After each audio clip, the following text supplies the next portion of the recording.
நன்றி சத்யபாலன். ஆம், நான் முன்னர் இந்த உங்களுடைய கூட்டணி பற்றி பேசும்பொழுது இன்னொரு கட்சியினுடைய பெயரை விட்டு விட்டேன். ஜனநாயக தமிழரசு கட்சி. ஆம், அதையும் சேர்த்துக்கொண்டு அதை மன்னித்துக் கொள்ளவும். அந்த ஜனநாயக தமிழரசு கட்சியினுடைய முக்கிய பிரமுகர்கள் யாரும் உங்களுடைய அந்த முதல் நாள் கூட்டு அந்த அந்த பத்திரிகையாளர் மாநாட்டிலே பங்கு பெற்றதற்கான காரணம் என்ன? அதற்கான காரணம் ஒருவர் சுகவீனம் என்று சொல்லப்பட்டது. பின்னர் அதன் மற்றவர் வெளிநாட்டிலே இருப்பதாக சொல்லப்பட்டது. முக்கியஸ்தர் 2 பேர். அதாவது முன்னாள் பாராளுமன்ற உறுப்பினர் சரணபவான் மற்றும் ஜனாதிபதி சட்டத்தரணி தவராஜ் அவர்கள். அவர்களுடைய முழுமையான சம்மதத்துடன் தான் அந்த பிரமுகர் குணாளன் அவர்கள் அந்த கட்சியை இணைத்திருக்கின்றாரா? அல்லது இது சம்பந்தமாக ஏதாவது மேலதிகமான தகவல் வழங்க முடியுமா உங்களுக்கு? அல்லது உங்களுக்கு தெரியுமா?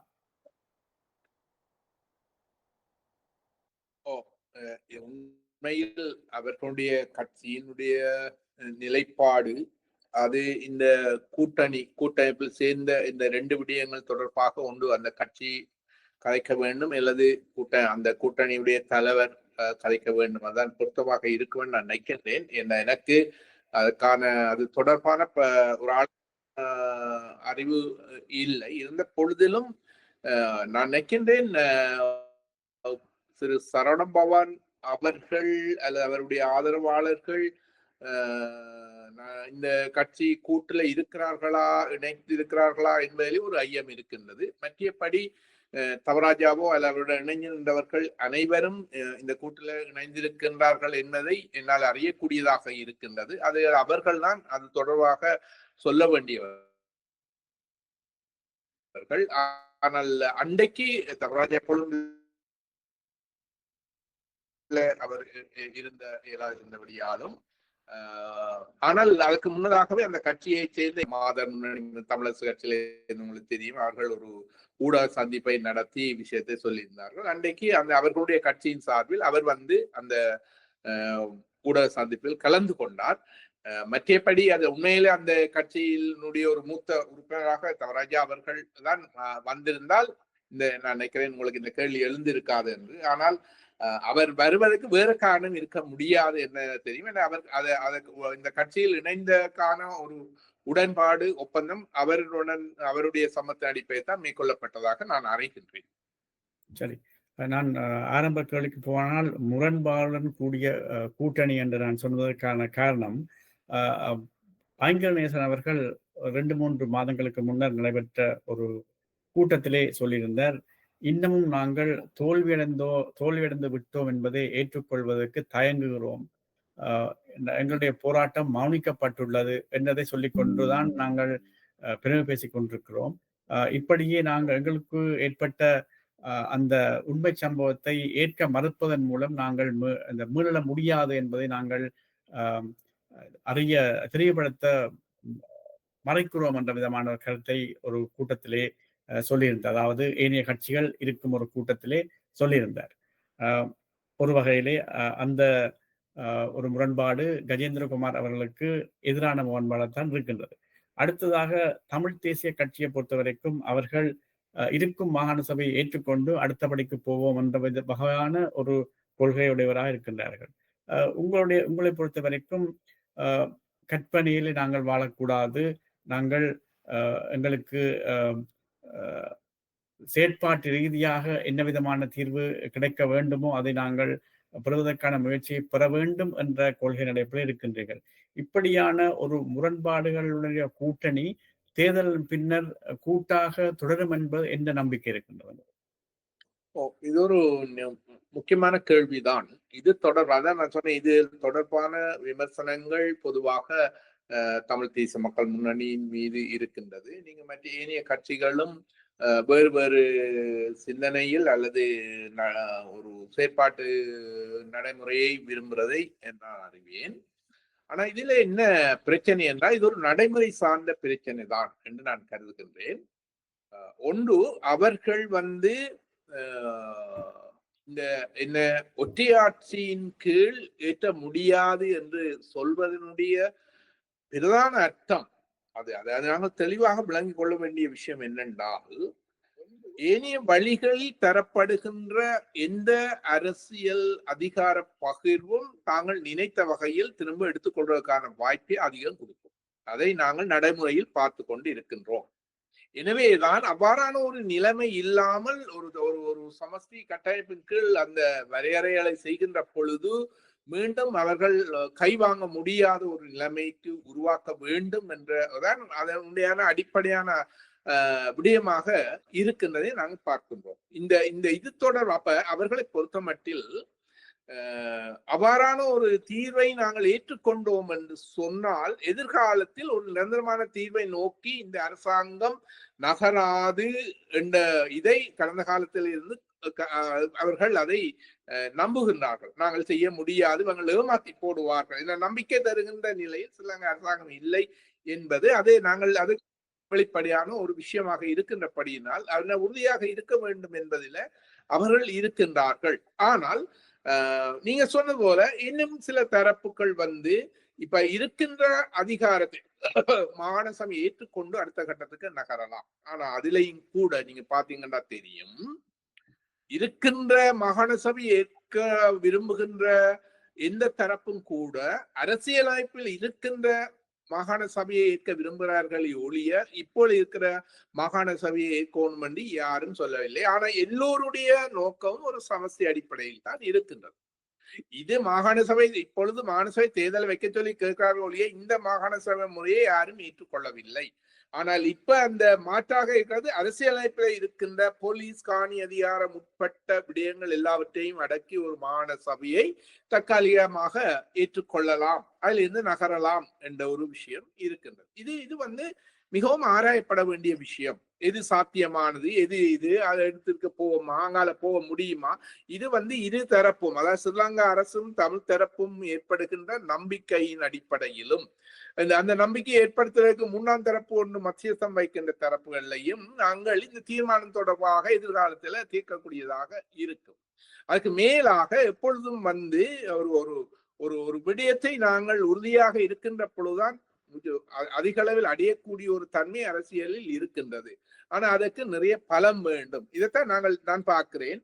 அப்ப நாங்கள் அந்த கொள்கை விட்டு கொடுப்பதா உறுதியாக இருக்கிறது என்பதை அந்த கொள்கையை நடைமுறைப்படுத்துவதற்கான பலத்தை எப்படி நாங்கள் சேகரிக்கிறது என்பதைத்தான் கூடுதலா பார்க்கணும். நான் அதுக்கு நடைமுறை விடயமாகத்தான் பார்க்கிறேன். பலத்தை கூட்டுவதன் ஊடாக எங்களுடைய கோரிக்கையினுடைய வலுக்களையும் கூட்டி நகரக்கூடியதாக இருக்கின்றது என்பது நிச்சயமாக மீளப்பெற முடியாத வகையிலான மாகாண சபை அதிகாரங்களை ஒரு இடைக்கால ஏற்பாடாக ஸ்ரீலங்கா அரசாங்கம் முன்மொழிகின்ற பொழுது அது தொடர்பாக அந்த கட்டத்தில் தீர்மானிக்கக்கூடியதா இருக்கு. இப்பவே நாங்கள் அப்படியாக ஒரு இறங்கி போக வேண்டிய தேவை இல்லை என்பது தமிழ் தேசிய மக்கள் முன்னோடைய ஒரு நிலைப்பாடாக இருப்பதாகவே நான் பார்க்கின்றேன். சரி, அந்த பத்திரிகை மாநாட்டிலே கஜேந்திரகுமார் அவர் சொல்லியிருந்தார், 2010ஆம் ஆண்டு தாங்கள் கட்சி ஆரம்பிக்கும் பொழுது உங்களிடம் கேட்டிருந்ததாக தங்களுடைய கட்சியில இணையுமாறு. அப்பொழுது நீங்கள் ஏன் மறுத்திருந்தீர்கள்? நிச்சயமாக 2010ஆம் ஆண்டு கஜேந்திரகுமார் பொன்னம்பலம், கஜேந்திரன், பத்மினி சிவநாதன் 3 பேரும் என்னிடம் கேட்டார்கள். சார், அவர்கள் பல சம்பந்தம் தொடர்பாக பல்வேறு முறைப்பாடுகள் அல்லது குறைகளை முன்வைத்த மாத்திரமல்ல, அதை ஒரு ஒரு ஓடியோவாகவும் எனக்கு அவர் கதைத்த விடயங்கள் எல்லாவற்றையும் சமர்ப்பித்திருந்தார்கள். அப்ப அதனால சார், தமிழ் தேசிய கூட்டமைப்பு எங்களுக்கு துரோகம் செய்து கொண்டு வருகிறது. எனவே நீங்கள் அதுல அந்த நேரத்துல நான் அரசியல் ஈடுபடுற எந்த முடிவையும் எடுக்காத ஒரு காலப்பகுதிதான் அது. அவர்களும் கதைத்திருந்தார்கள். தமிழ் தேசிய கூட்டமைப்பின் திரு சி.கே. சிவஞானம் அவர்களும் என்னோட கதைத்திருந்தார்கள். இப்படியான நிலைமை வந்தா நீங்க தேர்தலில் சாவச்சேரி தொகுதியின் பெயரியா போட்டியிடுவீர்களா என்ற ஒரு நிலைப்பாட்டுல அவர்களும் கதைத்திருந்தார்கள். இவர்களும் அதே நோக்கத்துக்காகத்தான் என்ன. ஆனா அங்க என்ன பிரச்சனை, அடுத்த 2 மாதத்துக்குள்ள என்னைக்கு, அதாவது தேர்தல் காலத்துல அவர்கள் வருகிறார்கள். தேர்தல் அறிவிக்கப்பட்ட காலத்துல, தேர்தல் நடக்கும் என்று அறிவிக்கப்பட்ட காலத்துக்குள்ள மிகவும் அது ஒரு 1.5 மாதம் தான் நான் இருக்க நினைக்கிறேன். என்னுடைய இது ஞாபகம் சரி என்று சொன்னால், நான் சொன்னேன், அவர்கள் இதைத்தான் சொன்னேன் என்னென்றால், நீங்கள் சொல்றது உண்மையாக இருக்கலாம். ஆனால் இதை நீங்கள் ஏன் இவ்வளவு காலம் தேர்தல் அறிவிக்கு மட்டும் இவ்வாறா இருந்திருப்ப தேர்தல் நேரத்தில் மட்டும் நீங்கள் வருகிறீர்கள். இது அப்ப இதுக்குள்ள நாங்கள் இதை மக்களிடம் எவ்வளவு எப்படி கொண்டு செல்ல முடியாதே. அப்ப கொண்டு செல்ல முடியாத ஒரு நிலையில் எவ்வாறு நாங்கள் தேர்தல்ல முன்னிற்பது என்ற ஒரு இதை நான் அவர்களுக்கே சொன்னேன். நீங்கள் ஒரு வருடத்துக்கு முன்னமே இந்த இதை மக்களிடம் கொண்டு சென்றிருந்தால் மக்களை வெளிப்படைய செய்திருக்கலாம். இந்த தேர்தலை அவ்வாறு தனியாக பங்கு பெற்றுவதன் ஊடாக ஒரு காரியத்தை சாதிக்கக்கூடிய இருந்திருக்கலாம். ஆனால் நீங்கள் இப்பொழுது ஒரு தேர்தல் நேரத்தில் இவ்வாறு வருகின்ற பொழுது அது ஒரு நம்பிக்கையை மக்களிடத்தில் ஏற்படுத்துவது கடினமாக இருக்கும். எனவே நான் உங்களுடைய அணிகளை இப்ப சேர்ந்து இயங்குவதில் எனக்கு சில ஐயங்கள் இருக்கின்றது. ஒரு நாள் கதைத்தார்கள், அங்கால தேர்தல் வரப்போகின்றது. எனக்கு அவர்கள் சொன்ன விடயங்கள் அப்படி அது எவ்வளவு தூரம் உண்மை பொய் என்பதை ஆராய்கிற கூட காலங்கள் பெரிதாக இருக்கவில்லை. மற்றது அவ்வாறு இருந்தாலும் கூட நான் ஒரு தேர்தலில் முதல் ஈடுபடுகின்ற பொழுது எனக்கு ஒரு வாய்ப்பை நான் எதிர்பார்ப்பேன். இது இயல்பான ஒன்று. முதல்ல அரசியல்ல பிரவேசிக்கின்ற பொழுது அப்ப என்னுடைய இது இப்படி அந்த நிலையில தமிழ் தேசிய கூட்டமைப்புல போட்டியிடுவதுதான் கூட பொருத்தமாக இருக்கும் என்று நான் கருதி அவர்களுக்கு நான் என்னுடைய மறுப்பை தெரிவித்திருந்தேன் என்பதுதான் இதுதான் உண்மை. சரி, அடுத்தபடியாக ஒரு கஷ்டமான கேள்வி. இப்பொழுது யாழ் மாவட்டத்திலே உள்ள தேர்தல் அந்த சபைகளிலே எந்தெந்த சபைகளிலே உங்களுக்கு வெற்றி வாய்ப்புகள் கூடுதலாக இருக்கும் என்று நீங்கள் எதிர்பார்க்கின்றீர்கள்? நினைக்கிறேன் இது இன்னும் அவ்வாறான ஒரு தீர்மானம் எடுப்பதற்கான காலம் வரவில்லை என்று நான் நினைக்கின்றேன். ஆனால் என்னுடைய 2 சபைகளையும் நான் கூடுதலாக கிடைக்கும் என்ற நம்பிக்கையில் முழுமையாக நாங்கள் எல்லோருமே வேலை செய்ய தயாராக இருக்கின்றோம். அதை ஓரளவு சாத்தியமாக்க முடியும் என்று நான் கருதுகின்றேன். ஏனைய சபைகளை பொறுத்தவரை நல்லூர் சபையில நிராகரிக்கப்படாமல் இருந்திருந்தால் அதுவும் கூட சாத்தியமான ஒரு நிலைமை இருந்திருக்கும். ஏனைய சபைகளை பொறுத்த மட்டில் நிச்சயமாக எனக்கு அந்த நிலவரங்கள் தொடர்பான ஒரு நாலேஜ், அது தொடர்பான ஆழமான அறிவை இப்பொழுது நான் பெற முடியவில்லை. எனக்கு தெரியாது. ஏன்னா நான் இப்பொழுதுதான் இந்த கட்சியினுடன் இணைந்து வேலை செய்கிறேன். நான் என்னுடைய பிரதேசத்தை வைத்து நான் ஓரளவு ஊக்கக்கூடியதாக இருக்கும். அதுவும் கடுமையான வேலையின் நிமித்தம் நான் அதை கொண்டு வருகின்ற நம்பிக்கையின் அடிப்படையில் தான் நான் அதை குறிப்பிடுகிறேன். மற்ற இடங்களில் இப்ப நான் சும்மா ஒரு சாதாரணமான ஒரு தேர்தல் அரசியல் சொல்வது போல இல்ல 17 சபை நாங்கள்லாம் எல்லாம் ஒன்று இப்ப ஏற்கனவே சந்திரசேகரனோ அல்லது சுமந்திரன் சொன்னது போல அப்படியெல்லாம் நான் சொல்ல மாட்டேன். நான் ஒரு ஆழமாக கருத்து ரீதியாக தான் பிள்ளைன்னா சரி சாத்தியம் இல்லாத விஷயங்களை சொல்வேன். நான் ஒரு அப்படி விரும்புகிற ஒரு அரசியல்வாதி அல்ல, உங்களுக்கு தெரியும் எனக்கான. எனவே இது எந்தெந்த சபைகள்ல சாத்தியம் கூட இருக்கின்றது என்பதை நான் இப்ப எனக்கு சொல்வதற்கான வாய்ப்பு இல்லை. ஆனால் ஒன்று பொதுவான ஒரு அபிப்பிராயத்தை வைத்து பார்க்கின்ற பொழுது நிச்சயமாக தமிழ் தேசிய மக்கள் முன்னணிக்கு முன்னரை விட கூடுதலான வாக்குகளை எல்லா சபைகளிலையும் பெறுவதற்கான ஒரு சூழ்நிலை உருவாகி வருவதாக நான் என்னால மதிப்பிடக்கூடியதாக இருக்கின்றது. அது நான் அதுக்குள்ள போனபடியால் என்பது கருத்து அல்ல. பொதுவாகவே அவ்வாறான ஒரு அபிப்பிராயம் பல இடத்தில் உருவாகி வருவதை நான் பார்க்கின்றேன். அந்த வகையில் கூடுதலான ஆசனங்களை பெறுவோமா இல்லையா என்பதை நான் எதிர்காலம் தான் அதை சொல்லக்கூடியதாக இருக்கும். ஆனால் இப்பொழுது நிலைமையை பார்க்கின்ற பொழுது முன்னரை விட தமிழ் தேசிய மக்கள் முன்னணி மீதான மக்களினுடைய ஒரு பார்வை அதிகரித்து கொண்டு வருவதை என்னால் உணரக்கூடியதாக இருக்கிறது. சரி, கஷ்டமான கேள்வியை கேட்டிருந்தேன். ஒரு சங்கடமான கேள்வியை கேட்க போகின்றேன். அதாவது நீங்கள் இப்ப சொல்லியிருந்தீர்கள் மக்கள் முன்னணியுடைய ஆதரவு கூடி வருகின்றது என்று. இந்த நிலையிலே சமூக சீரழிவான கருத்துக்களை தெரிவித்துக் கொண்டிருக்கின்ற அர்ஜுனா ராமநாதன் பாராளுமன்ற உறுப்பினர்கள் உங்களுடைய கூட்டணிக்கு தன்னுடைய ஆதரவை தெரிவித்திருக்கின்றார். அதை நீங்கள் ஏற்றுக்கொள்ள தயாரா இருக்கிறீர்களா? இல்ல, இப்ப இந்த கேள்வி ஒரு தவறான ஒரு தலைப்பிலையும் வந்தது. அந்நிய செய்தியாளர் மாநாட்டில் ஊடக இதுல நானும் இருந்தேன். ஊடகவியலாளர் ஒருவர் கேட்ட கேள்வி இதுதான். என்னென்றால், அர்ச்சுனா உங்களுக்கு ஆதரவை தெரிவித்திருக்கின்றார். தன்னுடைய வேட்புமனுக்கள் நிராகரிக்கப்பட்டால் கஜேந்திரகுமார் பொன்னம்பலத்தினுடைய தமிழ் தேசிய மக்களுக்கே தன்னுடைய ஆதரவால் வாக்களிக்க வேண்டும் என்று கேட்டிருந்தார். அவற்றுடைய ஆதரவை நீங்க ஏற்றுக்கொள்வீர்களா என்ற ஒரு கேள்வி. இதுதான் கேள்வி. அதை நீங்க ஏற்றுக்கொள்வீர்களா? அதற்கு அவர் சொல்லப்பட்ட பதில், அவரால் சொல்லப்பட்ட பதில் நாங்கள் ஆதரவை ஏற்றுக்கொள்வோம். அதில பிழை இல்லை என்று நான் நினைக்கின்றேன். ஏனென்றால் அது யாரா வேண்டானோ ஒரு முன்னணிக்கு ஒரு ஒரு இதுக்கு ஒரு தன்னுடைய கட்சிக்கு ஆதரவு தெரிவிக்கின்ற பொழுது அவர் ஆதரவு தன்னுடைய ஆதரவாளர்களை ஆதரவு தெரிவித்தால் அதை நான் ஏற்றுக்கொள்வேன் என்று சொல்வதுதான் சரியான முறையா இருக்கும். ஏனென்றால் எங்களுக்கு கட்சியை பொருத்தம் அங்கே வந்து அவர் அல்ல, அர்ச்சுனா அல்ல, அர்ச்சுனா தன்னுடைய ஆதரவாளர் கூறுகின்ற பொழுது அவர் ஏதோ ஒரு காரணத்துக்காக கூறுகிறார், நாங்களும் எங்களுக்கு தான் ஆதரவு தர வேண்டும் என்று விரும்புகிறோம். சரி, அவர்கள் சொல்ற ஆதரவை ஏற்றுக்கொள்றதுல எந்த சந்தர்ப்பமும் இல்லை. ஆனா அவரோட கூட்டு சேருவீர்களா என்ற ஒரு கேள்வி வருகின்ற பொழுதுதான் அங்கே ஒரு இல்ல எங்களுக்கு அவரை பத்தி இப்பதான் எங்களுக்கு தெரிய வருது, நாங்கள் பார்க்கிறோம் என்று அந்த அப்படித்தான் விலை சொன்னார்களே ஒழிய அர்ச்சுனாவினுடைய சேர்ப்பதாகவோ அல்லது கூட்டு தேர்வாக அதை நாம் விரும்புவதாகவோ அவர் எந்த ஒரு சந்தர்ப்பம் எந்த ஒரு வகை எந்த ஒரு தன்மையிலும் அவ்வாறு சொல்லவில்லை. ஏன்னா செய்திகளை நாங்கள் பல வகையா திருப்பலாம். நிச்சயமாக என்ன பொறுத்த மட்டில் அர்ச்சுனா ஆதரவு தெரிவிக்கிறார், ஒரு கட்சிக்கு ஆதரவு தெரிவிக்கின்ற பொழுது அல்லது அது வரவேற்க அது நல்ல விஷயம். ஆனா அர்ச்சுனா வந்து ஒரு கூட்டு சேர்வதற்கான ஒரு பலத்தை கொண்டிருக்கிறாரா அல்லது அவர் அதுக்கான தகமையை கொண்டிருக்கிறாரா என்றதெல்லாம் ஒரு கேள்விக்குரிய விஷயம். நீங்க சொன்னது போல என்ன பொறுத்த மட்டில் அர்ச்சனா தொடர்பாக நான் சில கட்டுரை கூட எழுதியிருக்கின்றேன்.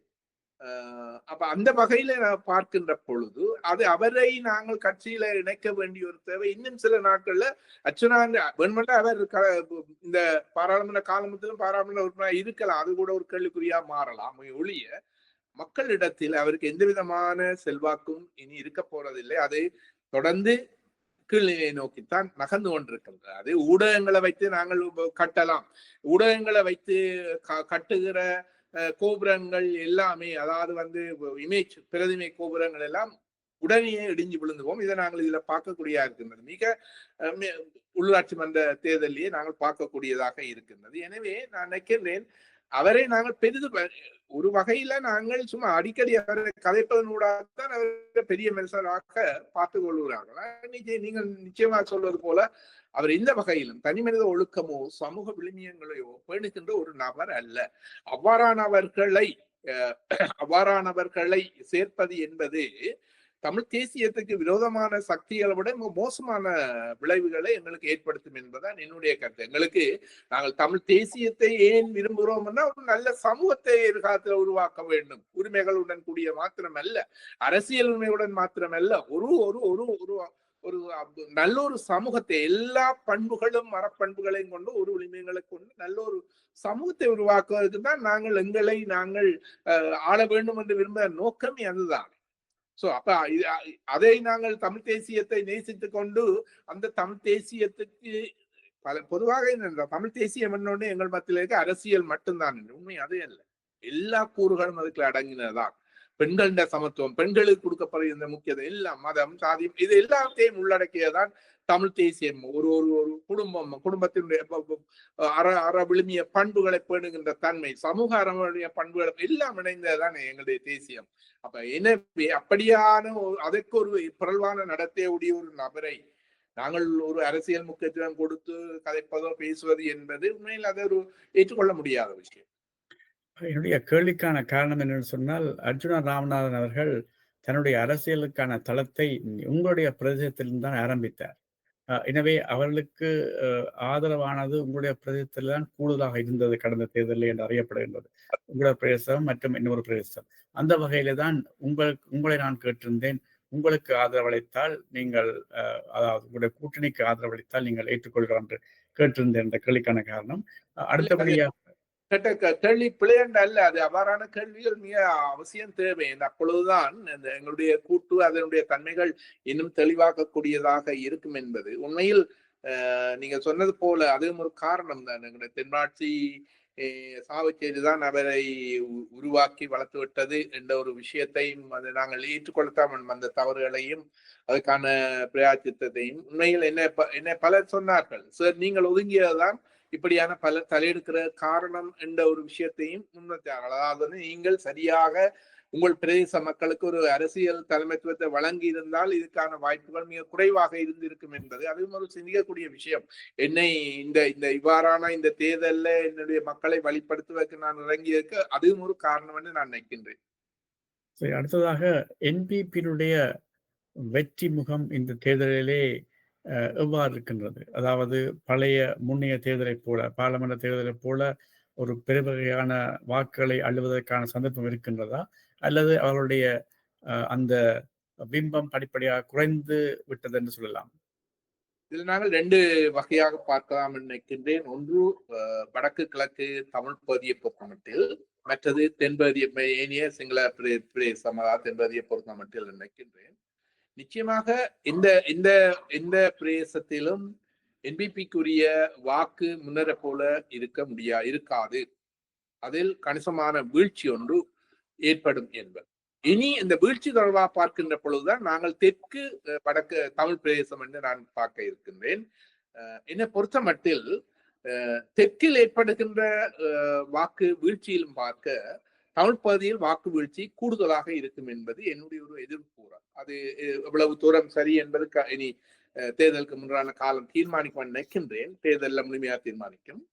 என்னை பொறுத்த மட்டில் மக்களுடன் கதைக்கின்ற பொழுது, அபிப்பிராயங்களை பெறுகின்ற பொழுது, ஊடகங்களிலேயும் பொதுவான அபிப்பிராயங்களை பெறுகின்ற பொழுது, என்பிபியை பொறுத்த மட்டில் அவர்கள் என்ன நினைத்திருந்தார்களோ அந்த நிலைமை இப்பொழுது பெருமளவு மாற்றமடைந்திருக்கிறதை நாங்கள் பார்க்கின்றோம். ஆனாலும் இப்பொழுது ஒரு ஆளும் கட்சி என்ற வகையில் அவர்களுக்கான ஆதரவு தளம் என்பதை அதிகரிக்கிறதுக்கான முயற்சிகள் மேற்கொள்ள வாய்ப்புகள் கூட காணப்படுகிறது. ஆதரவு தளம் கூடினு நான் சொல்லலை, ஆதரவு தளத்தை கூட்டுவதற்கான வாய்ப்புகள் அது எப்பொழுதும் இருக்கும். எப்பொழுதும் ஆளுந்தரப்புக்கு முன்னர் டக்ளஸோட நின்றவர்கள், அங்கஜோட நின்றவர்கள், கணிசமானவர்கள் இப்பொழுது என்பிபியோட நிற்கிறார்கள். அவர்களுடைய ஒரே ஒரு கொள்கை ஆளுங்கட்சி நம்ம கட்சி. அது ஒரு நல்ல விஷயம். தொண்டமான் ஐயா கூட ஆளுங்கட்சி நம்ம கட்சி என்று இருந்தார். அவர் மக்கள் நலன் சார்ந்தான் இருந்தார். ஆனா இங்கே இருக்கிறவர் ஆளுங்கட்சி நம்ம கட்சி என்று இருக்கிற அவர்கள் தங்கள் நலன் மக்கள் நலன்ல தங்கள் நலன் சார்ந்து அவர் செயற்படுறதை நாங்கள் பார்க்கின்றோம். ஆனாலும் பல படித்தவர்கள் ஆசிரியர்களாக இருக்கலாம், வேறு அரசாங்க உத்தியோகத்தில் இருக்கலாம். இப்பொழுது அண்மையில கபிலன் என்ற ஒரு விரிவுரையாளர் இருக்கிறார். இவர்கள் எல்லோரும் இந்த தேர்தலில் போட்டியிடுகிற நிலைமை வந்திருக்கின்றது. அதன் பின்னால் அவ்வாறான ஒரு படித்த கூட்டம் அவ்வாறு வருகின்ற பொழுது அது தொடர்பாக அங்க இருக்கக்கூடிய மக்கள் மத்தியில ஒரு ஆதரவு தளத்தை பெருக்கக்கூடிய ஒரு வாய்ப்பை அவர்கள் உருவாக்க முயற்சிக்கிறார்கள். நான் உருவாகும் என்றோ உருவாகிவிட்டது என்றோ சொல்லல, உருவாக்க முயற்சிக்கிறார்கள். ஆனால் மக்கள் மனதில் அவ்வாறான தன்மை எவ்வளவு தூரம் எடுபடும் என்பதில் ஒரு கேள்வி இருக்கின்றது. ஏனென்றால் இந்த 6 மாத காலத்தில் இவர்கள் செய்யக்கூடிய எதையும் கூட செய்யவில்லை என்பதற்கு அப்பால் செய்வதற்கான எந்த நோக்கத்தையும் அவர்கள் உண்மையாக வெளிப்படுத்தவில்லை. பேச்சளவில் சொல்லுவார்கள், அது மக்களுக்கு புரியும். எங்களை தமிழ் மக்கள் அதில் புரிந்து கொள்வார்கள். அந்த வகையில இப்பொழுது நிச்சயமாக வடக்கு கிழக்குல, குறிப்பாக வடக்குல பாராளுமன்ற தேர்தலில் கூடுதலான வாக்குகள் என்பது அனுராவினுடைய விருப்பம் என்பதற்கு மேலே அப்பொழுது இருந்த எங்களுடைய அரசியல் தலைவர்கள் மீதான வெறுப்பு, அல்ல கட்சிகள் மீதான வெறுப்பு அது என்ன தூண்டியது. அது தூண்டியதுதான் கூட, இழுத்தெலும்பாக தள்ளினதான் கணக்காக இருந்தது. இப்பொழுது அவ்வாறான தங்களுடைய அவ்வாறான ஒரு வாக்களிப்பு அது தவறு என்று சொல்லாம அந்த நிலைமை அவர்கள் மக்கள் ஓரளவு சிந்திக்கிற தன்மை வந்துவிட்டது. அதாவது சரி, நாங்கள் செய்தது சரியா. மறுபுறத்துல தமிழ் கட்சிகளும் அதை உணர்ந்து சில நடவடிக்கைகள் எடுக்க தொடங்கி இருக்கிறது வெளிப்படுத்தப்பட்டு வருகின்றது. அந்த வகையில் நாங்கள் பார்க்கின்ற பொழுது நிச்சயமாக என்பிபிக்கான அந்த கிடைப்பது வாய்ப்புகள் அல்லது வாக்குகள் கிடைக்கும் என்று என்னுடைய கணிப்பிலே அவ்வாறு இன்னும் இல்லை. இப்போ இருக்கிறத இன்னும் குறைவதற்கான வாய்ப்புகள் தான் காணப்படுகின்றன. ஆனா அவர்கள் சந்திரசேகர் சொன்னது 17 சபைகளை கைப்பற்றுவதல்ல, 17 சபைகள்ல கணிசமான ஒரு அங்கத்தவரை எடுத்தாலே அது அவர்களுக்கு ஒரு சாதனை தான். ஆனா நிச்சயமாக வடக்கில எந்த ஒரு சபையையும் அவர்கள் கைப்பற்றுவதற்கான வாய்ப்பு இல்லை என்று நான் அறுதியிட்டு கூறுவேன். இந்த வெளியில ஒரு நேர் நிகழ்ச்சியோடு வணக்கம். நண்பன் அருந்தவானிடம் சில சந்தேகங்களை கேட்க வேண்டியிருக்கு. நான் அவருடைய நேரடியாக கேட்கறதுக்கு முயற்சி செய்தேன். கிடைக்க முடியாம போச்சு. அவரோட தொடர்பு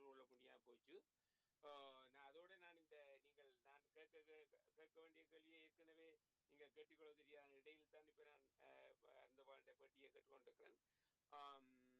இதுல நான் கேட்க வந்தேன் என்றால் அருந்தவான் ஒரு ஒரு ஒரு பிரபலமானவர், ஒரு இனப்பற்று அதிகம் உள்ள ஒருவர்.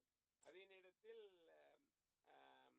கஜேந்திரகுமார் அணியுடன் அவர் சேர்வதற்கான காரணம் என்ன என்பது முதலாவது. பதில் சொன்னாலும் தெரியாது. சேர்வதற்கான காரணம் என்ன என்பதும், இந்த சேர்வு தொடர்ந்தும் மற்ற ஏனைய எதிர்காலங்களில் தொடருமா என்ற இந்த இரண்டு கேள்விகளையும் நான் அவரிடமிருந்து தெளிவுக்காக கேட்கின்றேன். நண்பர் கடந்த ஒரு மணி நேரமாக இந்த இரண்டு கேள்விகளுக்குமான பதிலோடு தான் பயணித்துக் கொண்டிருக்கிறோம். எனவே நாங்கள் அவர்கள் உங்களுடன் தனது கருத்தை பகிர்ந்து கொள்வார். நாங்கள் அந்த கேள்வியை தவிர்த்து விட்டு நீங்கள் ஏதாவது சொல்ல இருந்தால் அவருக்கு விடை. ஓமோ சிவராஜா வணக்கம். ரைட். நீங்கள் உண்மையில நீங்க கூறியது போல நீங்க அழைப்பெடுத்திருந்தீங்களா, எனக்கு அதை பதிலளிக்க முடியாம போயிட்டது, மன்னிக்க வேணும். நீங்கள் கேட்ட கேள்வி ரெண்டும் ஆணித்தரமான கேள்விகள் சிவா. அவர் எங்களுடைய அந்த கேள்வியை மிக ஆழமாகவும் விரிவாகவும் அக்குவரு ஆடிவரையா பிரித்து கேட்டவர். நான் அதுக்கு விளக்கம் சொல்லி இருக்கின்றேன். அதே ஒரு கால் நீங்கள்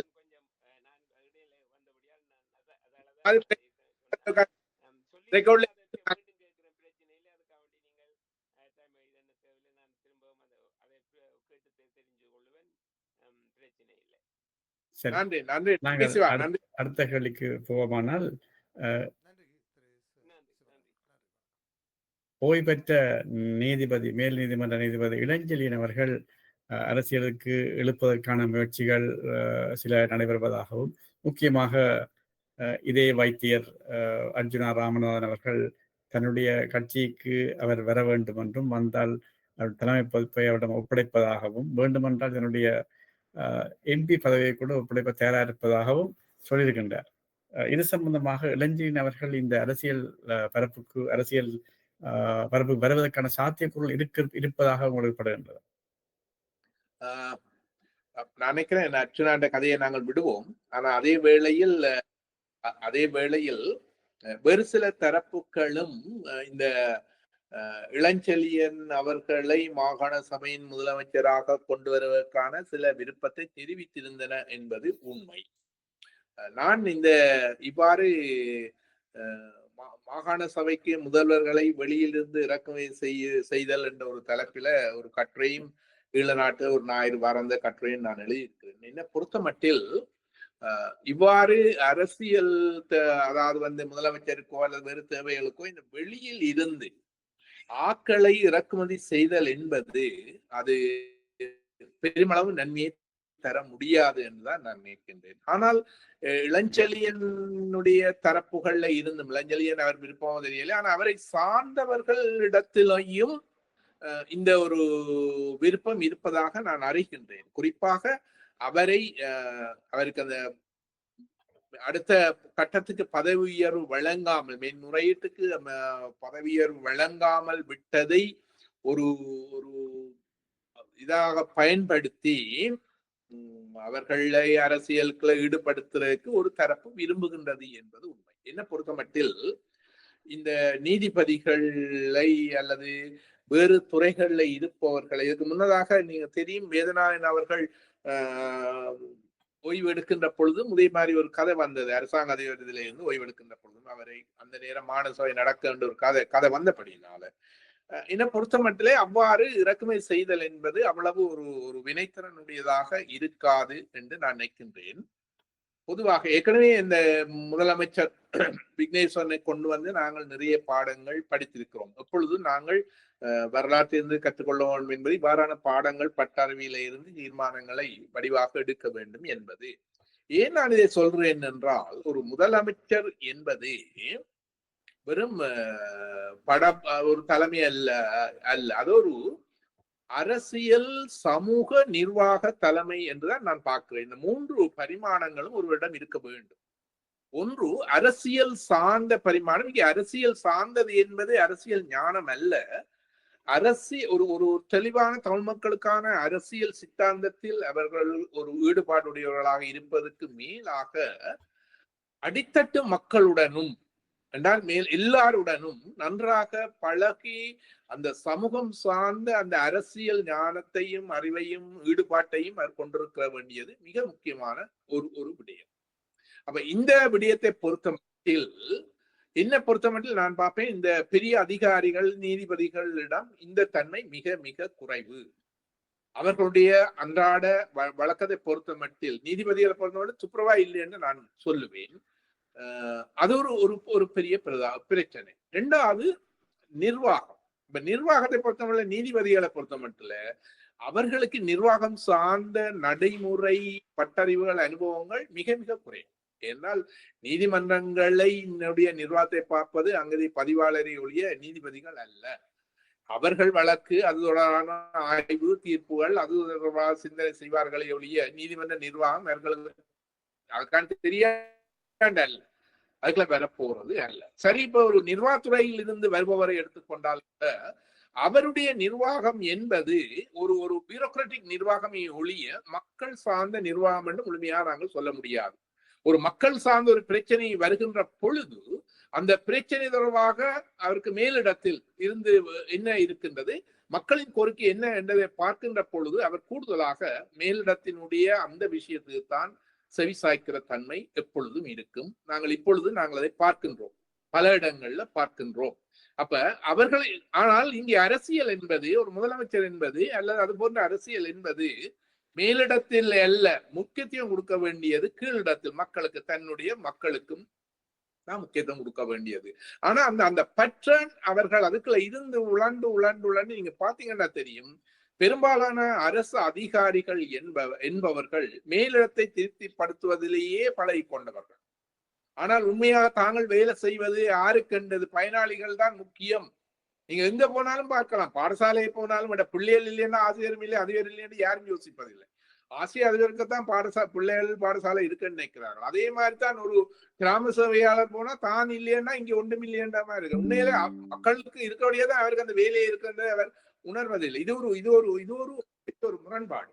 அப்ப இந்த வகையில இப்படியாக இருந்து இந்த கல்ச்சர், இது நான் சொல்றோம், இந்த இதுக்குள்ள பாணிக்குள்ள இருந்து வந்தவர்களை பொறுத்த மட்டில் ஒரு சரியான முறையில் அரசியல் நிர்வாகத்தை செய்கிற தன்மை இருக்காது நினைக்கின்றேன். நான் அறிந்த வகையில் விக்னேசன் அவர்கள் தன்னுடைய 5 வருட ஆட்சி காலத்தில் ஒரு முறை கூட உயர் அதிகாரிகள், துறைசார் அதிகாரிகளை ஒரு முறை கூட ஒன்று கூடி தன்னுடைய இதை செய்ததாக இல்லை என்று நான் அறிகின்றேன். அப்ப இது ஏன் நான் சொல்லுகிறேன் என்றால், அவைந்த கல்ச்சர் வித்தியாசமானது. உண்மையில் இந்த அரசியல் முதலமைச்சர் எப்பொழுதும் அடிமட்டத்தில் இருந்து சமூக மட்டத்தில் இருந்து அரசியல் செய்து அப்படி வருபவர்கள் தான் நிச்சயமாக. அதுக்காகத்தான் இந்த உள்ளூராட்சி மன்றங்கள், மாகாண சபைகள், பாராளுமன்றங்கள் அந்த வளர்ச்சி போக்கு மக்களை தெளிவுபடுத்த வேண்டிய ஒரு இருக்கின்றது. மக்கள், அதாவது இளைஞர்களை தகவமைக்க வேண்டிய ஒரு தேவை எங்கள் எல்லோருக்குமே இருக்கின்றது. அப்ப அதனால சொன்ன இதுதான் எங்களுக்கு இன்னொரு பிரச்சனை. எனவே அப்படி ஒருவர் கொண்டு வர வேண்டும். ஏன்னா அரசியல் கட்சிகள் அவ்வளவு வறுமையா இருக்கின்றது. ஆனால் அவர்களுக்கு நம்பிக்கை இல்லைன்றதான் எனக்கு கருத்து. அரசியல் கட்சிகள் தங்கள் கட்சியில இருந்த ஒருவரை நிறுத்த முடியாம இருக்கின்றா, ஒருவரின் நேர்மையான திறமையானவர்கள் இல்லை, அவரை நம்புறதுக்கு மக்கள் தயார் இல்லை என்று அவர்களை ஒத்துக்கொள்வதாக போய்விடும். இதை மாற்ற வேண்டும். அந்த அரசியல் கட்சிகள் அவ்வாறு வளர வேண்டும், போட்டி வர வேண்டும். நானா நீ ஆண்டு போட்டியை வர வேண்டும், மக்கள் அதை ஏற்றுக்கொள்ள வேண்டும். அப்படியான ஒரு ஆரோக்கியமான அரசியல் வளர வேண்டும் என்றுதான் நான் கருதுகின்றேன். எனவே இந்த வெளியில் இருந்து இந்த முதலமைச்சருக்கு இறக்குமதி செய்வது வேணுமென்றா அவர்கள் கீழ்மட்ட அரசியல் இந்த மக்களோட பழகிட்டு வரட்டுக்கு வந்தாத்தான் நல்லா இருக்கும். என்றால் நிச்சயமாக மக்கள் அரசியல், ஒரு நீதிபதி மக்களோட பழகிறதே மிக மிக அரிது. அவர் சாதாரணமாக ஒரு பாடசாலை நிகழ்வுக்கு ஒரு விருந்தினராக போவதென்றாலும் அங்கே அவர்கள் ஒரு அனுமதி எடுத்து அதுக்கெல்லாம் விளக்கம் குறித்தான் வர வேண்டும். இப்ப இப்படியானவர்கள் திடீரென ஒரு அரசியல் மக்கள் சேவைக்கு வருகின்ற பொழுது எப்படி இருக்கும் என்பதை நீங்களே கற்பனை செய்து பாருங்கள். நான் அடுத்த முறை முதலமைச்சரா பதவியில போட்டியிடலாமான்ற ஒரு ஐடியா வச்சிருந்து நீங்கள் எல்லாம் குழப்பி போட்டீங்க. சரி, சத்யபாலன் நல்லது. நீங்கள் அருமையான எனக்கு முடித்துக்கொள்ளலாம் பல இன்னைக்கு. கேள்விகளோடு நீங்கள் பயணித்திருந்தீர்கள். குறிப்பாக நான் குறித்து வைத்திருந்த கேள்விகள் எல்லாமே அதிகமாக நீங்கள் கேட்டிருக்கிறீர்கள். இருந்தாலும் ஒரு சில விடயங்களை இன்னும் கொஞ்சம் கேட்கலாம் என்று நம்புகிறேன். குறிப்பாக இந்த தமிழ் தேசிய மக்கள் முன்னணியுடனான உங்கள் கூட்டு, இந்த கூட்டுக்குள் பல கொள்கை குழப்பங்கள் இருப்பதாகத்தான் நாங்கள் பார்க்கிறோம். குறிப்பாக தமிழ் தேசிய மக்கள் முன்னணியின் பிரதான கட்சியான தமிழ் காங்கிரஸோ அல்லது கஜேந்திரகுமார் மற்றும் கஜேந்திரன் போன்ற தலைவர்கள் தமிழீழ விடுதலை போராட்டம் என்பது ஒய்ந்து விட்டது என்ற ஒரு கருத்தையோ அல்லது தோற்றுவிட்டது என்ற ஒரு கருத்தையோ கொண்டிருக்காதவர்கள். அவர்களுடன் இணைந்திருக்கக்கூடிய ஐங்கர் நேசன் நாங்கள் தோல்வியை ஏற்றுக்கொண்டு பயணிக்க வேண்டும் என்ற ஒரு நிலைப்பாடோடு அவரோடு இணைந்திருக்கிறார். அதுபோல தமிழ் தேசிய மக்கள் முன்னணியை பொறுத்த வரைக்கும் இந்த 13ஆம் திருத்தச் சட்டம் தொடர்பாக அவர்கள் கடுமையான போக்கை கொண்டவர்களாக இருக்கிறார்கள்.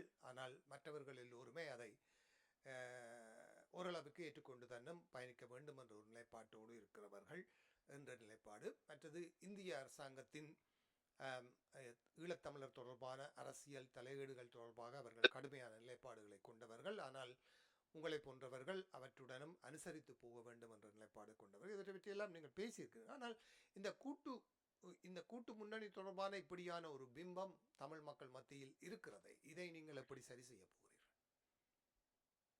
நிச்சயமா இல்ல, இது நீங்க சொன்னது சரி. அப்படியான பிம்பங்கள் ஏற்கனவே கடந்து வந்த பாதையிலே ஒருவருடைய நடத்தை அல்லது வெளிப்பாடுகளில் இருந்து அப்படியான ஒரு பிம்பம் என்பது இருக்கிறது என்றது உண்மை. அதை நான் மறுக்கவில்லை. அப்படியான பிம்பம் அதை நான் ஏற்கனவே சொல்லியிருக்கிறேனே. ஏற்கனவே நாங்களும் விமர்சனம் செய்திருக்கிறோம், அவர்கள் விமர்சனம் செய்திருக்கிறார்கள். அவர்களுடைய நிலைப்பாடு எல்லாம் என்னென்று தெளிவாக எங்களுக்கு தெரிகின்றது, மக்களுக்கு தெரியும். இங்க முக்கியமானது ஒரே ஒரு விடயத்தை நான் சுட்டி காட்டலாம் என்று நினைக்கின்றேன். அவ்வாறே அவர்கள் அந்த நிலையில் ஒரு ஒரு உதாரணம் என்னென்றால், அவர்கள் அப்படித்தான் யாருடனும் கூட்டு சேர்வதில்லை என்ற ஒரு நிலைப்பாட்டில் இருந்ததை இந்த தேர்தலின் பின்னர் இல்லையென்று ஏனைய கட்சிகளுடன் ஒரு இணக்கப்பாட்டுக்கு வர வேண்டும் என்ற ஒரு நிலைப்பாட்டை அவர்களாக தான் எடுத்தார்கள், நாங்களாக எடுக்கவில்லை. அவர்களாகத்தான் எடுத்து முயற்சி எடுத்தார்கள். ஆனால் அவர்கள் எடுத்த முயற்சிக்கு யார் கூட்டுகளை விரும்பணும் என்று சொல்றார்களோ அவர்களாம் தடை போட்டார்கள் அல்லது மறைமுகமாக தடையாக இருந்தார்கள். அதை நாங்கள் தெளிவாக விளங்கிக் கொள்ள வேண்டும். அப்போ அவர்கள் சில தங்களுடைய மற்றது ஒரு விஷயம், எங்களுடைய அரசியல் கொள்கை அரசியல் அபிலாசையின் உச்ச இதிலே யாருக்கும் மாற்று கருத்து இல்லை. அது எனக்கும் இல்லை, கஜேந்திரமாருக்கும் இல்லை, சுரேஷுக்கும் இல்லை, யாருக்கும் இல்லை. அது ஆனால் அது எப்படி அடையப்படுகின்ற வழிமுறைகள் என்ன கட்டம் என்றதுலதான் சில முரண்பாடுகள் இருக்கின்றதை நீங்கள் ஏற்றுக்கொள்வீர்கள். ஆனாலும் அப்படியாக இருந்தவர்கள் வந்து சில இணைவுகளுக்கு கீழிறங்கி வருகின்ற பொழுது நாங்கள் அதை சரியான முறையில் பயன்படுத்த வேண்டுமா அல்லது இவர்கள் இப்படியானவர்கள் என்று வெட்டிவிட வேண்டுமா என்றுதான். இப்ப பாருங்கள், நாங்கள் முன்னாள் ஒரு வகையில் ஒட்டுக்குழுக்கள் என்று சொல்லப்படுகின்ற முன்னாள் போராளி குழுக்க நான் ஒரு நாளும் அந்த வார்த்தை பயன்படுத்துவது இல்லை, பலர் பயன்படுத்துறாங்க. நீங்கள் முதல் சொன்னீர்கள் இப்படி சொன்னவர்கள் என்று. ஆனால் அவர்களுடன் எல்லாரும் ஒன்றாக சேரணும் என்றுதான் நான் விரும்புகிறேன். யாரையும் நான் தீட்டு எடுத்து வைக்கவில்லை. எல்லோரும் ஒன்றாக இருக்க வேண்டும். ஆனால் நேர்மையாக கொள்கையின் வழி செயற்பட வேண்டும் என்றதான் என்னுடைய இருப்போம். அந்த நேர்மைத்தன்மை தொடர்பாக ஒரு ஐயங்கள் சந்தேகங்கள் வருகின்ற பொழுதுதான் நாங்கள் கொஞ்சம் எட்டி நிற்க வேண்டிய ஒரு தேவை, அவர்கள் சார்பாக கதைக்க முடியாத ஒரு நிலைமை எங்களுக்கு ஏற்படுகின்றது. ஆனா நிச்சயமாக ஒரு ஈக்குல்பிரியம் என்று சொல்றது, மீண்டும் நான் ஒரு பொருளியலுக்கே வருகின்றேன். சந்தை சமநிலை என்பது உச்சமான கேள்விக்கும் நிரம்பலுக்கும் இடையிலான ஒரு சமநிலை காணப்படுவதாக இருக்கின்றது. அதாவது வந்து கூடுதலான கேள்வி குறைந்த நிரம்பல், கூடுதலான நிரம்பல் குறைந்த கேள்வி, இப்படியான ரெண்டு சாராரும் ஓரளவு திருப்திப்படுத்தக்கூடிய வகையில் ஒரு சமநிலையை பெறுகின்ற ஒரு தன்மையை நாங்கள் பொருளியல்ல பார்க்கின்றோம். எனவே அவர்கள் சில விஷயங்களை கற்றறிந்து அல்லது நடைமுறைக்கு ஏற்ப தங்களை கொஞ்சம் மாற்றுகின்ற தன்மை வருகின்ற பொழுது, அவர் கொள்கையில் அல்ல, அதை தெளிவாக கொள்ளும், கொள்கையை விட்டு கொடுத்தோ அல்ல, ஆனாலும் ஒரு அதை அடைவதற்கு இன்னொரு மாற்று வழியை தேடுகின்ற பொழுது நாங்கள் அந்த மாற்று வழி தொடர்பாக சிந்திப்பதும் அது சரி என்றால் அதுக்கு ஆதரவு கொடுப்பதும் சரி என்றுதான் என்னுடைய நிலைப்பாடாக இருக்கின்றது. சரி, இந்த வேளையிலே குறிப்பாக உள்ளூராட்சி சபை என்பது மக்களுக்கு சேவைகளை வழங்குகிற ஒரு சபைகள். அவற்றை ஒரு எதிர்த்தரப்பினர் கையாள்வதை விட அரசு தரப்பினர் கையாள்வது என்பது இலகுவாக இருக்கும் என்ற ஒரு மனப்போங்கும் பொதுவாகவே இருக்கிறது. இதிலே தமிழ் தேசிய அரசியல் என்பது இரண்டாம் பட்ச நிலைப்பாடாக கருதப்பட வேண்டும் என்று நினைப்பவர்கள் கூட இருக்கிறார்கள். 2 கேள்விகளை ஒன்றாக கேட்டுக்கொள்ளலாம் என்று நம்புகிறேன். குறிப்பாக நீங்கள் எல்லோருமே எதிர்பாராத விதமாக என்பிபி தரப்பினர் தான் இப்போது தமிழ் தேசிய அரசியலுக்கு பிரதான போட்டியாளர்களாக இருக்கிறார்கள் என்ற ஒரு நிலைப்பாடு பகிரங்க உண்மையான ஒரு நிலைமையாக வடக்கு கிழக்கு பகுதிகளிலே வந்துவிட்டது என்பதை நீங்கள் ஏற்றுக்கொள்வீர்கள் என்று நம்புகிறேன். தமிழ் கட்சிகளுக்கு இடையில் இருந்த போட்டி போய் இப்போது என்பிபிக்கும் ஏனைய தமிழ் தேசிய கட்சிகளுக்கும் இடையிலான போட்டி என்ற ஒன்றுதான் பிரதான நிலைப்பாடாக இருக்கிறது. ஆகவே இந்த கடும் போக்கான தமிழ் தேசிய அரசியல் என்பது ஒரு வாக்கு திரட்சியை தருவதற்கான வாய்ப்புகள் இந்த முறை உங்களுக்கு இருக்கிறது என்று நீங்கள் நம்புகிறீர்கள். அதாவது தமிழ் தேசிய மக்களின் முன்னணி போன்ற கொள்கை பிடிப்புடன் இருப்பவர்கள் என்று கருதப்படுகிற, ஆனால் கடந்த தேர்தலிலே அந்த கொள்கை பிடிப்புகளுக்கு எதிராகவே மக்கள் வாக்களித்திருக்கிற ஒரு சூழ்நிலையில் மீளவும் இப்படியான ஒரு கடும்போக்குவாத அரசியலை முன்னெடுக்கிற தரப்புகளை மக்கள் ஆதரிப்பார்கள் என்று எந்த வகையில் நீங்கள் எதிர்பார்க்கிறீர்கள்? இது ரெண்டும் நீங்க கேட்ட கேள்வி, அதுக்குள்ள சின்ன கேள்விகளும் இருக்கிறது. நீங்கள் சொன்ன மாதிரி தான் ரில்வின் சில்வா நேற்றைய ஒரு ஊடக மாநாட்டில் சொல்லியிருக்கின்றார், ஆளும் அரசாங்கத்தினுடைய அவர்களுக்கு சார்பாக உள்ளூராட்சி சபைகள் இருக்கின்ற பொழுது எந்த விதமான இடர்பாடும் இல்லாமல் செய்யலாம் என்பது ஒரு ஊடக மாநாட்டில் ரில்வின் சில்வா சொன்னதை நீங்க பார்த்திருக்க கூடும். அதுக்கு நான் நினைக்கிறேன் சுனந்த தேச பிரியா நினைக்கின்றேன், அவர் ஒரு மறுப்பு சொல்லுகிறார், இது மஹிந்தவின் பாதையில் இவர்கள் செல்லுகிறார்கள், அதை வரவேற்காது மஹிந்தவின் பாதை செல்லுகிறார்கள். இதுல அடிப்படையில நாங்கள் ஒன்று விளங்கிக் கொள்ள வேண்டும், ஆளும் கட்சி இருந்தால்தான் அங்கே எல்லாம் நடக்கும் என்றது ஒரு போலியான பிம்பம், ஒரு போலியான கருத்தை உருவாக்குவது. இது உள்ளூராட்சி மன்றங்களுக்கான நிதி ஒதுக்கீடு இருக்கின்றது. அது ஒரு வகை மாநில சபையிலும் பார்க்க அதிகாரம் கூடிய சபையாக உள்ளூராட்சி சபைகள் இருக்கின்றன. அப்ப அந்த வகையில் இருக்கின்ற பொழுது அதை சரியான முறையில் பயன்படுத்துகின்ற தன்மை காணப்படும். வேண்டுமானால் டில்வின் சில்வா அல்லது வேறு யாரும் இப்படி கருதுவது போல நாங்கள் நினைக்கிறதை செய்யறதுக்கு அது வாய்ப்பாக இருக்கும் என்றால், தமிழ் பிரதேசங்கள்ல விகார கட்டுவதற்கும் தங்களுடைய குடியேற்றங்களை செய்வதற்கும் அது சில வாய்ப்பாக இருக்கலாமே ஒழிய, மற்றபடி ஒரு சபை அபிவிருத்தி தொடர்பாக நடவடிக்கை எடுக்கின்ற பொழுது அந்த சபை ஆளுங்கட்சி சாராத சபை இருக்கின்ற பொழுது என்ன தடை வரப்போகுது? சரியான முறையில வீதி போடுவதா? சரி, வீதிக்கு ஒரு குறிப்பிட்ட நிதி ஒதுக்கப்பட்டிருக்கின்றால் முன்னுரிமை அடிப்படையில வீதிகளை வைத்திருக்கிறார்கள், எந்த வீதி முதல் செய்யப்பட வேண்டும். சரி, 5 வீதிக்குரிய நிதியை எடுத்து விடுறது. இதுல ஏன் ஆளுங்கட்சி வரணும்? அப்படியானா அங்க என்ன சொல்லப்படுதுன்னா, எங்கள்கிட்ட தந்தத்தான் நீங்கள் உங்களுக்கு நிதி தருவோம், இல்லையொன்று தரமாட்டோம் என்று சொல்வது போலத்தான் இருக்கின்றது. இப்ப இந்தியாவில இருக்குத்தானே, நீங்க 3 மொழி கொள்கை ஏற்றுக்கொண்டாதான் நாங்கள் உங்களுக்கு நிதியை பிடிப்போம் என்று பிரதான் அமைச்சர் தான் சொன்ன மாதிரி கடந்த காலத்தில் அப்படிதான் நடந்திருக்கு. கடந்த காலத்தில அரசும் அரசு சார்ந்து இங்க இருக்கக்கூடியவர்களும் சேர்ந்து இப்படித்தான் ஒரு விஷயத்தை உருவாக்கி இருக்கிறார்கள். அப்படி இருந்தால்தான் நாங்கள் நினைக்கிற ரோட்டுக்கு வர முடியும். ஏனென்றால் டக்ளஸும் அங்கஞ்சனும் அதைத்தான் நீங்க செய்தாங்க. தங்களுக்கு ஆதரவாளர்கள் எங்கே இருக்கோ அந்த வீதியை போட, அது தவறான இது.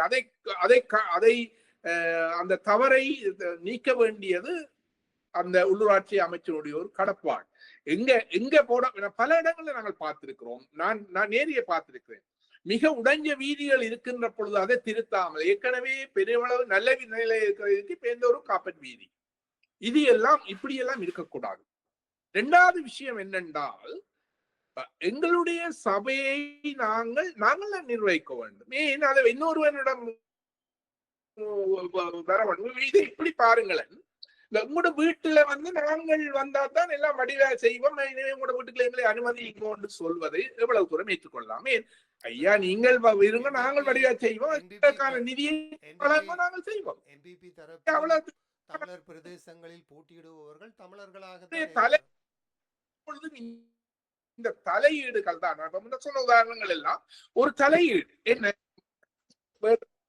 மாதிரி ஒரு வச்சுக்கலாம் டக்ளஸ் அல்லது அங்கஜன, அவர்கள் தங்களுக்கு எப்பொழுதும் தங்களுக்கு சார்பான நிலைப்பாட்டில் இருக்கணும் என்றக்காண்டி அவர்கள் என்ன செய்தாலும் விட்டுட்டு இருக்கிறது. அப்ப அதை தான் நீங்களும் செய்ய போறீங்கள் என்று சொன்னால் உங்களுக்கு என்ன வித்தியாசம்?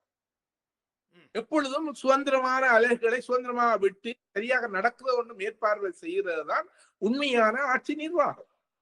அதுக்கு நாங்கள் தலையை போட்டு அதையும் நாங்கள் தான் செய்யணும் என்று நினைத்தோம் என்றால் அதுக்கு உள்நோக்கம் இருக்குது என்பதுதான் கருத்து. அதுவும் தமிழ் பகுதிகளை பொறுத்தமட்டில் இவர்களுடைய ஊடுருவல் என்பது உள்நோக்கம் சார்ந்த தையிட்டியில எந்தவித அனுமதியும் இல்லாமல் நாற்குழியில எந்தவித அனுமதியும் இல்லாமல் விகாரைகள் உருவாகினது என்று சொன்னால் இவர்கள் எவ்வாறு இன்றைக்கு நீங்க இவர்கள் உண்மையாக ஒரு நேர்மையை பார்க்கிறார்களா என்பது இந்த மாநகர சபைக்கு மேயர் வேட்பாளராக அவர்கள் அறிவித்த விரிவுரையாளர் கபிலனுடைய நியமனம் தொடர்பாக நீங்க பார்க்கலாம். ஒரு ஒரு ஒரு இந்த சட்டம் வட்டார முறையிலான ஒரு சட்டம் கொண்டு வரப்பட்டது. அந்த வட்டாரத்தில் இருக்கக்கூடியவர்கள் அந்த வட்டாரத்தை பிரதிநிதித்துவப்படுத்த வேண்டும் என்பது, அந்த பிரதேசத்தில் இருக்கின்றவர்களே தவிசாளராகவும் முதல்வராகவும் வர வேண்டும் என்பது. அப்படி இருக்க ஏழாலையில் வசித்து வருகின்ற ஒருவரை ஒரு அரசியல் கட்சிகளினுடைய முகவரியை கொடுத்து மேயர் வேட்பாளராக என்பிபி ஊழலை ஒழிப்போம், அதிகார துஷ்பிரத்தை ஒழிப்போம் என்றெல்லாம் வாய்களிய கத்துற இந்த அரசாங்கம் இப்படி செய்கின்றது என்றால் இந்த அரசாங்கம் நேர்மை இல்லை. அந்த கபிலன் என்று சொல்கின்ற இவர் எப்படி ஒரு விரிவுரையாளராக மக்களை வழிபடுத்தினார், அவருக்கும் ஒரு அற ஒழுக்கம் இல்லை. சட்டத்தின் ஓட்டைகளை நாங்கள் பயன்படுத்துவது அல்ல, எங்களுக்கு ஒரு அறம் இருக்க வேண்டும். ஏன் இந்த சட்டம் கொண்டு வரப்பட்டது, வட்டார முறையிலான சட்டம் கொண்டு வரப்பட்டது. அப்படி என்ன நான் இதுல போறேன்றது, நான் இந்த சட்டத்தை மீறி போகிறேன், அதே வேளையில் நான் இங்கே இருக்கிறேன் அங்கே போறேன்னா எனக்கு ஒரு அற தர்மத்தை நான் பேணவில்லை. அப்ப இப்படியாக சட்ட ஓட்டைகளையும் அறத்தையும் மீறுகின்ற ஒருவர் அதிகாரத்தை வருகின்ற பொழுது எவ்வாறு அவர் நேர்மையாக பக்கம் சார்பில்லாமல் ஊழலற்ற நிர்வாகத்தை செய்வார் என்ற ஒரு கேள்வி எழுமா இல்லையா? நிச்சயமாக எழும். என்ன சந்தர்ப்ப நாங்கள் அப்படி நினைக்க வேண்டிய அவசியம் இல்லை. அரசாங்கத்தோட இருப்பதன் ஊடாகத்தான் அபிவிருத்தி செய்யலாம் என்று நினைக்கிறதே ஒரு வகையில் அடிமைத்தனம் என்றுதான் நான் கருதுகிறேன். ஒரு வகையில் அடிமைத்தனம். ஒதுக்கீடுகள் ஒரு அரசாங்கம் எங்களிடமிருந்து பெறுகின்ற வரிக்கான ஒதுக்கீடுகளை அரசாங்கம் செய்ய வேண்டிய அரசாங்க கடமை. அதை நாங்கள் எவ்வாறு எங்கட மக்களுக்கும் எங்கட பிரதேசத்துக்கு முடியாது பார்க்க வேண்டியது எங்களுடைய கடமையை ஒழிய அரசாங்கம் சொல்றபடி செய்யறாங்கன்னு சொல்ல மத்திய அரசாங்கம் சொல்றபடி என்ன அங்க எங்கே அதிகார பாய்வு? அப்படி என்ன உள்ளூராட்சி மன்றங்களை உருவாக்க நோக்கம் என்ன? எல்லாத்தையும் மத்திய இதுல இருந்து அதிகாரிகளை வச்சு செய்து போட்டு போகலாம். சபை தேவை இல்லையே. ஒரு ஏழால இருக்கிற ஒருவரை நமக்கு தேவையான ஒருவரை கொண்டு மாநகர முதல்வராக நாங்கள் வைக்கிறோம்னா அந்த சபை தேவையில்லை. அல்ல ஒரு அதிகாரியை வச்சுட்டு தான் நிச்சயம் செய்து போட்டு போகலாம். அப்ப இது ஒரு போலியாக எல்லாம் செய்யப்படுகிறது. எல்லாம் மக்கள் பிரதிநிதிகள் மாறி ஒரு போலியை காட்டி தங்கள் அதிகாரிகள் கூட வேலை செய்வது போல எல்லாம் இருக்கின்றது. எவ்வளவு பிள்ளையான விஷயம். இந்த வழியில் நம்மோடு அறிவழகன் நிகழ்ச்சியோடு இணைகிறார். அவரை மனைத்துக் கொண்டு நாங்கள் நிகழ்ச்சியை நிறைவு செய்யலாம் என்று நம்புகிறேன். வணக்கம் அறிவழகன். வணக்கம் சத்யபாலன். வணக்கம் ராஜ். வணக்கம் திரு அருந்தபாலன் அவர்களே. என்னுடைய கேள்வி, இந்த வரப்போற தேர்தலில் நீங்கள் சொன்னீர்கள் அந்த கூட்டு சேர்க்கிற இந்த கூட்டணி தேர்தலுக்கு அப்பால தமிழ் தேசியத்தை பற்றி இல்லாட்டி சமஷ்டியை பற்றி கதைக்கிற ஒரு கூட்டாகத்தான் இருக்க வேணும் என்று அப்படிதான் நானும் விரும்புறேன். அப்படி இருந்தா இப்ப சிங்கள கட்சிகள்ல எங்களுக்கு நாங்கள் வளர்க்க இருந்த கட்சிகள் நீலம் பச்சையும் மாத்தி மாத்தி பஸ்ஸுகள் எல்லாம் பெயிண்ட் அடிப்பினோம். அது மாதிரி இப்ப தமிழரசு கட்சியும் தமிழ் காங்கிரஸும் எல்லாம் நாங்கள் சண்டை பிடிக்காம ஒரு பொதுவான கூட்டணி, பொதுவான யாப்பு, பொதுவான சின்னத்தோட பயணிக்கிற ஒரு காலம் வருமான்றது என்னுடைய கேள்வி. இதுதான் நல்லது, நல்ல கேள்வி. இதுதான் பெரும்பாலான தமிழ் மக்களுடைய அவாவும் கூட. அவா மட்டுமல்ல, அதுதான் கட்டாய தேவையும் கூட. உண்மையில் நான் சொன்னது இந்த கூட்டி என்பது என்ன பொறுத்த மட்டில், நான் மத்திய கட்சிகளுடைய நிலைப்பாட்டை பற்றி நான் சொல்ல முடியாது. என்ன பொறுத்த மட்டில் இது நான் தேர்தலுக்காக இணைந்தது அல்ல, தேர்தலை விரைவுபடுத்தி இருக்கின்றது. நான் ஒரு பரந்த கூட்டை உருவாக்குவதற்கு என்னாலான என்ன பங்களிப்பை செய்யலாம் என்பதற்கான ஒரு முதல் படியாகத்தான் அது இருக்கின்றது. நீங்கள் எதிர்பார்ப்பது போல மக்களுடைய எதிர்பார்ப்பு கட்டாய ஒரு தேவை. இதை நாங்கள் அடைய வேண்டியது ஒன்றென்றாலும் அதுல பல இடர்பாடுகள் இருக்கின்றது. ஆனால் அதுக்குள்ளேயே நாங்கள் ஒரு வேற்றுமைகளை எப்படி ஒற்றுமையை காண முடியும், எவ்வளவு தூரம் பலத்தை சேர்க்க முடியும் என்பதை நாங்கள் அடைவதற்கு முயற்சிக்க வேண்டும். முயற்சிக்காமலும் இருந்துட்டு நாங்கள் வெறுமனே பேச்சு எழுத்துகளின் ஊடாக அவ்வாறு சொல்லிக் கொண்டு போவதிலும் ஒரு அர்த்தம் இல்லை. என்னுடைய ஈடுபாடும் அதுதான். நான் முதல் சொன்னது போல ஒரு ஒரு இப்படி தென்மாட்சியில இப்படியான ஒரு நிலைமை வந்ததுக்கு உங்களுடைய ஒரு அரசியல் தலைமைத்துவம் இல்லாம போனது, நீங்க வழங்க இல்லை, அவர்களுக்கு அறிவு வழங்க இல்லை என்றதும் ஒரு காரணம். அதே மாதிரி இந்த ஒற்றுமையை நீங்கள் பேசி எழுதி கொண்டிருக்கலாம், கொஞ்சம் இறங்கி வேலை செய்யுங்கள், சேர்த்து முயற்சியுங்கள் என்று சொன்னார்கள். ஓரளவு அந்த ஒரு நோக்கத்துல நான் இறங்கி இருக்கிறேன், ஒரு நம்பிக்கையோட இறங்கி இருக்கிறேன். எதிர்காலத்துல வெற்றி கிடைக்கும் என்ற ஒரு நம்பிக்கை எனக்கு இருக்கின்றது. ஆனாலும் அது கிடைக்கவில்லை என்றாலும் நான் அதை பற்றி பெரிதாக அலட்டிக் கொள்ள தேவையில்லைன்னா நான் முயன்று இருக்கிறேன். எனக்கு ஒரு மன திருப்தி இருக்கு. முயன்றிருக்கிறேன், பார்த்து கொண்டு இருக்கவில்லை, முயன்றிருக்கிறேன் ஒரு திருப்தி எனக்கு இருக்கும். நிச்சயமாக மக்கள் எல்லோரும் அந்த நிலைக்கு அரசியல் தலைவர்கள் கொண்டு வருவார்கள் என்று நான் நம்புகின்றேன். அந்த முயற்சி வெற்றி பெற வாழ்த்துடன் அதே நேரம் நீங்கள் சொன்ன மாதிரி சகோதரங்கள் சண்டை பிடிச்சி இப்ப பொது எதிரிய கையாள வேண்டிய ஒரு காலம் வந்திருக்குது. ஆனபடியால் கூட்டு தலைமைகளோட அப்படியான ஒரு பொது கட்சி ஒன்று வருமா இருந்தா அங்க மக்கள் எல்லாரும் திரளுவனம் என்றது என்னுடைய கருத்தாயம் இருக்கிறது. உங்களோட பதிலுக்கு நன்றி, வாய்ப்புக்கு நன்றி, வணக்கம். நன்றி. நல்லது, நாங்கள் நிகழ்ச்சியை நிறைவுக்கு கொண்டு வரலாம் என்று நம்புகிறோம். நீண்ட நேரமான இந்த சந்திப்பில் நம்மளோடு இணைந்திருந்து இந்த புதிய உங்களுடைய இணைப்புக்கான முயற்சியில் நீங்கள் களத்தில் இறங்கி இருப்பது தொடர்பான விளக்கங்களை நமக்கு தந்திருக்கிறீர்கள். அதே சமயம் இந்த தேர்தல் களத்திலே இந்த தமிழ் தேசிய மக்கள் முன்னணியின் இந்த கூட்டு முயற்சி என்பது எவ்வாறு பயணித்தது, அதனுடைய தாற்பயங்களையும் அழகாக விளக்கி இருக்கிறீர்கள் என்று நம்புகிறேன். நேர்களும் இதை அவதானமாக கேட்டிருப்பார்கள் என்று நம்புகிறோம். நல்லது, உங்களுடைய நேரத்துக்கு நாம் நமது நன்றியை தெரிவித்துக் கொண்டு இந்த நிகழ்ச்சியை நாங்கள் நிறைவுக்கு கொண்டு வரலாம். உங்களுடனான சந்திப்பை நிறைவுக்கு கொண்டு வருகிறோம். நன்றி திரு அருந்தோபாலன். நன்றி, வணக்கம். நன்றி, வணக்கம். நேர்கள் இதுவரை ஃபோக்கஸ் தமிழ் வானொலியில் அரசியல் ஆய்வாளர், சமூக செயற்பாட்டாளர், தற்போது தமிழ் தேசிய மக்கள் முன்னணியின் உள்ளூராட்சி மன்ற தேர்தல் கூட்டணியில் ஒரு அங்கத்தவராக பயணித்துக் கொண்டிருந்த திரு கந்தையா அருந்தோபாலன் அவர்களுடனான சந்திப்பு அரங்கத்தை நிறைவுக்கு கொண்டு வருகின்றோம்.